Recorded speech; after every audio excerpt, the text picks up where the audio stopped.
Hello বন্ধুরা, আমি আজকে একটা প্রবলেম নিয়ে আলোচনা করব। যে প্রবলেমটা আমার ক্ষেত্রে হয়েছে সেটা হচ্ছে ফ্লিপকার্ট। আমি যদি ফ্লিপকার্টে যাই,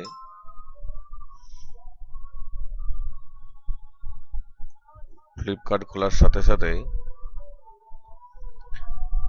এখানে একটা ফ্রন্ট ইস্যু দেখা দিচ্ছে। এটা আমি বহু খুঁজেছি, বহু খোঁজার পরেও এই যে এখানে ওই যে ফ্রন্টগুলো চেঞ্জ হয়ে গেছে, এটার কোনো রকম সমাধান আমি কোথাও পাইনি। অবশেষে এটা ফন্ট হচ্ছে ইন্টার ফ্যামিলির একটা ফন্ট, যেটা আমার কম্পিউটারে ইনস্টল করা আছে, যার ফলে ফ্লিপকার্টে এই সমস্যাটা হচ্ছে।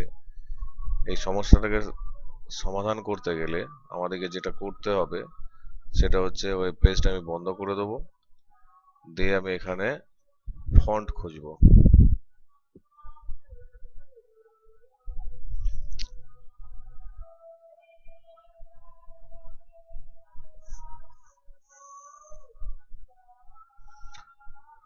এখানে আমি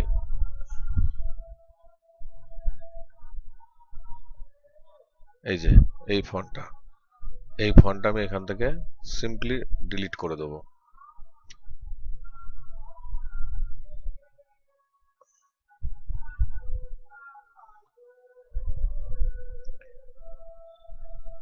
দিয়ে ক্লোজ করে দেবো। দিয়ে এবার যদি আমি ফ্লিপকার্ট খুলি,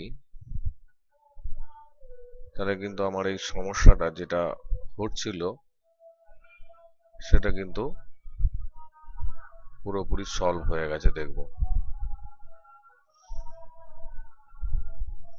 এখন ইংরেজি ফন্টগুলো আসছে, আমি ক্লিক করলেও দেখবো এখানে আর কোনো প্রবলেম নাই। আশা করি যদি ভিডিওটা কাজে লাগে, ভালো লাগে, তাহলে ভিডিওটা লাইক করবেন। ধন্যবাদ।